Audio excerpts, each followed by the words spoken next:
ब्रह्मा कुमारी लीना बहन भुवनेश्वर सब जोन के डायरेक्टर हैं। बहुत सारे नेशनल और इंटरनेशनल कॉन्फ्रेंसेस में इन्होंने बहुत सारे टॉक्स दिए हैं।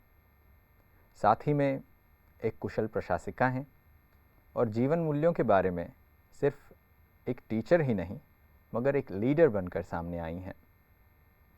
सिर्फ खुद ही जीवन मूल्यों को अपने जीवन में धारण नहीं किया है मगर दूसरों को भी इनको अपनाने में प्रेरणा दी है। आज ब्रह्मा कुमारी लीना बहन जी से सुनते हैं पेशेंस के बारे में। दीदी, पेशेंस के बारे में हम लोग बात कर रहे हैं। आजकल बहुत ही कॉमन टर्म है, लोग कहते हैं कि मेरे पास फुर्सत नहीं है, और यहाँ तक भी मजाक में भी कहा जाता है, God please give me patience but please hurry up. यानी आप देख रहे हैं कि हम एक फास्ट पेस लाइफ में जी रहे हैं जहाँ पे पेशेंस की आवश्यकता तो है हर एक को, बट वो धारण नहीं कर पाता है व्यक्ति। आपके अपने जीवन में आपका खुद का पेशेंस का डेफिनेशन क्या है? बहुत छोटी सी आयु में इस ज्ञान में आना हुआ, और इस आध्यात्मिक जीवन में हमें वैल्यूज़ का जो रियल वैल्यू है वो बताया गया। हमने ये सीखा, ये जाना यहाँ पे आके कि वैल्यूज़ के बिना लाइफ वैल्यूलेस है। तो इसलिए हर एक वैल्यू को अगर हम वैल्यू देंगे तो राइट टाइम पे हमें वैल्यूबल बनाएगा।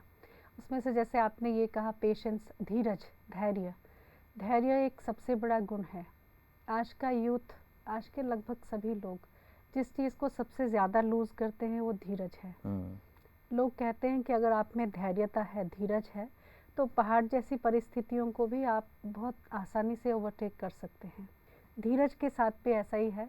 इसे प्रैक्टिकल में लाने के लिए कहीं ना कहीं एक स्पिरिचुअल अवेयरनेस की हमें आवश्यकता है। जैसे ब्रह्मा कुमारी ईश्वरीय विश्वविद्यालय में मेडिटेशन कहा जाता है। हम जब मेडिटेशन करते हैं तो हमारे में धीरज आता जाता है, और ये धीरज हमें वाकई बहुत वैल्यूबल बनाता है। तो जैसे आप पेशेंस की बात करते हैं, धीरज वैल्यूबल तो बनाता है ये कहते हैं, बट आपके अपने जर्नी में पेशेंस क्या चीज़ है? बहुत सारे लोगों के लिए पेशेंस ये है कि मैं बहुत सारी गड़बड़ी में हूँ, मेरे पास टाइम कम है, फिर भी मैं उसे अपने चेहरे पे दिखाऊं नहीं, अंदर एक इनर काम मेंटेन करूँ। कुछ लोगों के लिए पेशेंस ऐसा है कि काम भले कितने ही स्लो तरीके से चल रहा हो, मैं उस चीज़ को ऑब्जेक्ट ना करूँ। तो अलग अलग लोगों के लिए पेशेंस का एक अलग अलग डेफिनेशन हो सकता है। तो आपको क्या लगता है कि ओवरऑल जो स्पिरिचुअल कॉन्टेक्स्ट में आप बता रहे हैं, पेशेंस क्या है, क्या चीज़ है वो? एक्चुअली लाइफ आज के सिनारियो में बहुत फास्ट है, और आपको उस हिसाब से चलना भी पड़ेगा। स्पिरिचुअलिटी हमें ये नहीं कहता है कि आप आगे नहीं बढ़िए, आगे भी बढ़ना है, लेकिन एक स्पीड के साथ, एक रिदम के साथ, कहीं वहाँ हड़बड़ी गड़बड़ी नहीं हो। तो ये जो बैलेंस है वो बैलेंस ब्लिस है, और उस बैलेंस को मेंटेन करने के लिए धीरज की ज़रूरत है और बना हुआ रहता है। तो धीरज मेरे लिए ऐसा है कि हर काम को एक स्पिरिचुअल रिदम दे करके किया जाए, उसे परफेक्ट भी किया जाए, समय अनुसार किया जाए, और अपने इनर सिस्टम को डिस्टर्ब नहीं किया जाए। उसे मैं पेशेंस या धीरज समझती हूँ। बिल्कुल, बहुत अच्छी बात कही दीदी। अक्सर हम लोग ऐसा समझते हैं कि जो व्यक्ति पेशेंट है उसके लिए अक्सर ये समझा जाता है कि वो स्लो है, और वास्तविकता में ऐसा नहीं होता। भले आप काम जल्दी से करें, मगर इस करने के प्रोसेस के दौरान अंदर चीज़ें डिस्टर्ब ना हो, वो एक स्टेबिलिटी बनी रहे। और ज़्यादातर ऐसा होता है कि हम लोग देखते हैं कि ये जल्दी करने के चक्कर में हम अपना पेशेंस खो देते हैं, और पेशेंस से काम भी बिगड़ जाता है, और फिर अंदर का जो इनर हैप्पीनेस होता है वो स्टेबिलिटी भी नहीं रहती। बिल्कुल ठीक है। तो अब रिसेंटली लोग ये सोच रहे हैं कि वो एनर्जी कहाँ से आएगी, तो उसके लिए ये कॉन्सेप्ट दिया जा रहा है कि इवन स्टिलनेस स्पीक्स।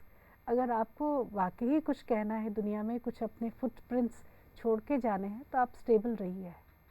आप जितने स्टेबल रहेंगे, आपका इनर कॉन्शियस जितना स्टेबल होगा, आपकी लाइफ की स्टेबिलिटी उतनी बढ़ेगी, और आप उतने पावरफुल होंगे।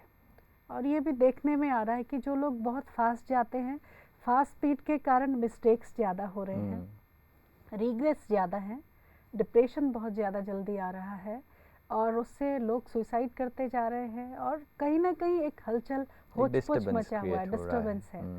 लेकिन जिन लोगों में धीरज है वो धीरे धीरे स्टेबिलिटी की ओर जा रहे हैं। मेंटली स्टेबल है, इमोशनली स्टेबल है, इंटेलेक्चुअली स्टेबल हैं, और ऐसे स्टेबल लोग पावरफुल हैं। बिल्कुल, वो स्माइल कर सकते हैं, वो स्माइल शेयर कर सकते हैं, वो लोगों को चीयरफुल मूड में लेके आ सकते हैं, वो लोगों को इंस्पायर कर सकते हैं, मोटिवेट कर सकते हैं, खुद मोटिवेटेड है, इंस्पायर्ड है, इस प्रकार से एक देखने में आ रहा है।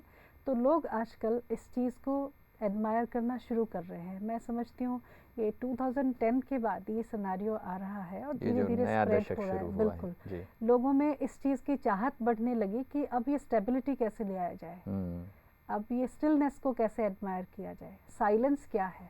लोग योगा करते थे, योगा का मतलब फिजिकल एक्सरसाइज समझते थे, लेकिन अभी रिसेंटली लोगों ने इसको भी स्पिरिचुअल कलर देना शुरू किया है कि योग में खाली आप हाथ पांव नहीं चला रहे हैं, लेकिन कहीं ना कहीं मन को स्टेबल कर रहे हैं। तो उसमें लोगों में एक धीरज, धैर्यता की शक्ति, पेशेंस बढ़ रहा है। तो पेंडुलम जैसे एक एक्सट्रीम को जाके वापस आता है। तो मेरा मानना है कि ये 2012 के बाद एक पेंडुलम एक्सट्रीम को पहुंच गया है जहां लोग भाग रहे थे। अभी लोग चाहते हैं कि वो कहीं ना कहीं स्टेबिलिटी में आए, एक धीरज में आए। ऐसा कुछ देखने में आ रहा है। वैसे ये पेशेंस की नए एज की शुरुआत कह सकते हैं, एक फास्ट पेस लाइफ से। एकदम ठीक। एक्चुअली आपने अच्छी बात कही। स्कूल में अभी जो मॉरल वैल्यूज़ को सिखाने का जो इम्पोर्टेंस है वो कम होता जा रहा है जी। बच्चों को जो आइडल्स हैं वो कहीं वैल्यूबल लोग नहीं मिल रहे हैं। अब ऐसा हो रहा है कि टीचर खुद स्मोक कर रहे हैं और बच्चों को कह रहे हैं कि बच्चे smoking is injurious for health. तो बच्चे वो नहीं सीखते हैं जो हम बोलते हैं, लेकिन बच्चे वो सीखते हैं जो हम करते हैं। हो ऐसा रहा है कि बच्चों के सामने एग्जाम्पल्स कम हैं, तो उनको अगर ऐसे कोई एग्जाम्पल जा कर के सिखाए, लाइक प्रैक्टिकल लाइफ में हो वैल्यूज़, और उन्हें वैल्यूज सिखाएं, तो वो बहुत एडमायर कर रहे हैं। अब बहुत बच्चे आज के बड़े लोगों से, जो यंगर जनरेशन है, वो ज़्यादा चाहता है कि किस प्रकार से वैल्यूज़ को अडॉप्ट करें। तो आज के स्कूल्स में एग्जाम्पल सेट करने की ज़रूरत है। हमें बड़ों को कुछ सेक्रीफाइस करके आ रहे जनरेशन को अच्छी रास्ता दिखाने के लिए, वैल्यूज़ को इम्बाइब करने के लिए जीवन में कुछ ना कुछ करना चाहिए। ये हमारी रिस्पॉन्सिबिलिटी है। और थोड़ा एक्सपोजर चाहिए। आजकल टीवी का एक्सपोजर, मीडिया का बहुत एक्सपोजर है। लोग बहुत फिल्म वगैरह देख रहे हैं जिसमें क्राइम तो ज़्यादा दिखाया जाता है, पेशेंस नहीं दिखाया जाता है, वैल्यूज़ को नहीं दिखाया जाता है। एक चाइनीज़ प्रोवर्ब मुझे याद है कि लोग कहते हैं कि जो चीज़ें स्थिर हैं, जिन चीज़ों में पेशेंस है, वो ज़्यादा टाइम के लिए बनी रहती हैं, और जो क्विक हैं, जो दौड़ रही हैं, जिनमें पेशेंस नहीं है, जिनमें जल्दीबाजी है, वो बहुत जल्दी उनका लाइफ ख़त्म हो जाता है। ठीक, आपने बिल्कुल ठीक कहा। और शायद ये जो बर्नआउट सिंड्रोम हम लोग देख रहे हैं, वो लैक ऑफ पेशेंस की वजह से हो रहा है। कई बार ऐसा होता है कि जीवन में जब हम बहुत कुछ अच्छा करने की कोशिश करते हैं, तो उस समय परिस्थितियाँ नेचुरली इस प्रकार से आती हैं कि हम सोचते हैं ये क्या है। बहुत लोग उसे ये नाम देते हैं कि कहीं ना कहीं हमारे पिछले जन्मों के कर्म का फल है जो हमें अभी मिल रहा है, नहीं तो ये स्थिति, ये परिस्थिति हमारे सामने क्यों आती है।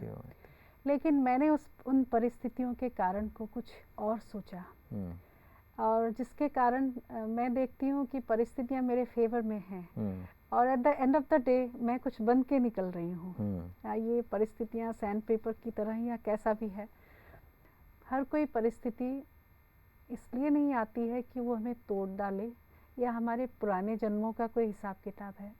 वो मूर्तिकार परमेश्वर हमें हमेशा बना रहा है। ये परिस्थितियाँ जो हैं वो उसकी हैमर हैं, जो हमें शेप देती हैं, जो हमें बनाती हैं, जो हमें पूजनीय बनाती हैं, ऊंच बनाती है। अगर ये वृत्ति हमारे अंदर हो तो विपरीत परिस्थितियों में भी हम धीरज नहीं खोएंगे। हम वेट करेंगे कि शायद इसमें कुछ नया हमें सीखने को मिल रहा है, हमें आने वाले परिस्थितियों में कुछ और ज़्यादा पावरफुल बनने की ज़रूरत है, जिसकी हमें ट्रेनिंग मिल रही है। हमें ये जो परिस्थिति है वो सबक सिखा रहा है। इस प्रकार की एक वृत्ति हमारे अंदर रह सकती है। तो हमने जीवन में हमेशा ऐसे ही देखा कि जो भी परिस्थिति आई उससे कुछ सीखना है, उससे कुछ सीखना है। कभी झुकना पड़ा, कभी बढ़ना पड़ा, कभी सामना भी करना पड़ा, और कभी कभी बहुत धीरज को अपने लाइफ में रखना पड़ा, जिससे आगे बढ़ने को बड़ा चांस मिला। सबसे बेस्ट आंसर ये है, हर परिस्थिति को ये सोचें कि ये मुझे कुछ सिखाने के लिए, कुछ बनाने के लिए आया है। उसमें मुझे क्या गुण लेना है, क्या पॉजिटिव लेना है, किस प्रकार से उसको लाइफ में यूटिलाइज करना है। अगर उसके लिए हमारा ओपननेस होगा तो हम ज़िंदगी में बहुत कुछ सीख पाएंगे।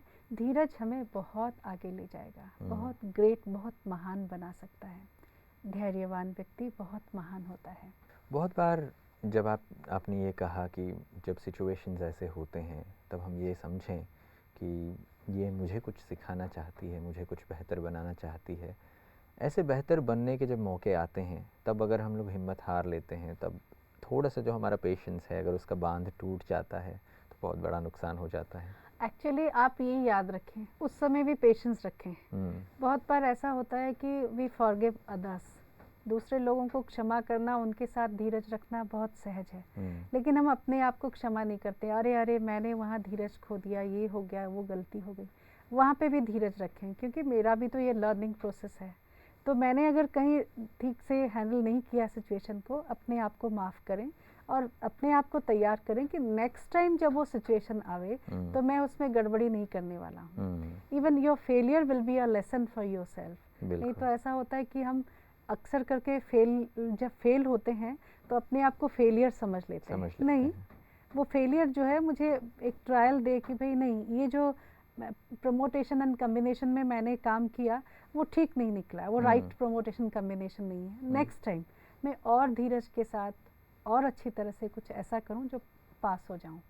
तो ये एटीट्यूड रहेगा तो हम बहुत आगे बढ़ सकते हैं। जी, बहुत ही अच्छी बात आपने बताई कि हर एक फेलियर एक स्टेपिंग स्टोन है और पेशेंस के साथ अगर उस चीज़ को अगर मैं करता हूँ तो वो और बहुत अच्छा हो सकता है। आदरणीय दीदी जी ने हमें बहुत ही अच्छे से समझाया कि पेशेंस कितना सिंपल वर्च्यू है और इसे कितने अच्छी तरीके से हम लोग धारण करते हैं। तो आप सब की तरफ से दीदी का बहुत बहुत धन्यवाद।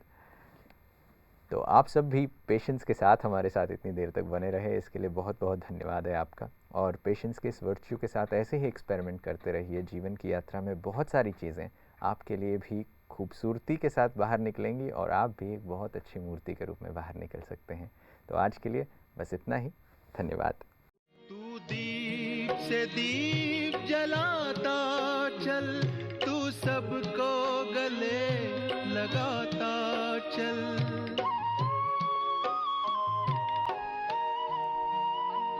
तू प्रेम, एकता, शांति, सत्य, सहयोग के रत्न लुटाता चल। गुण ही गुण भरे पड़े तुझ में, अंतर तेरे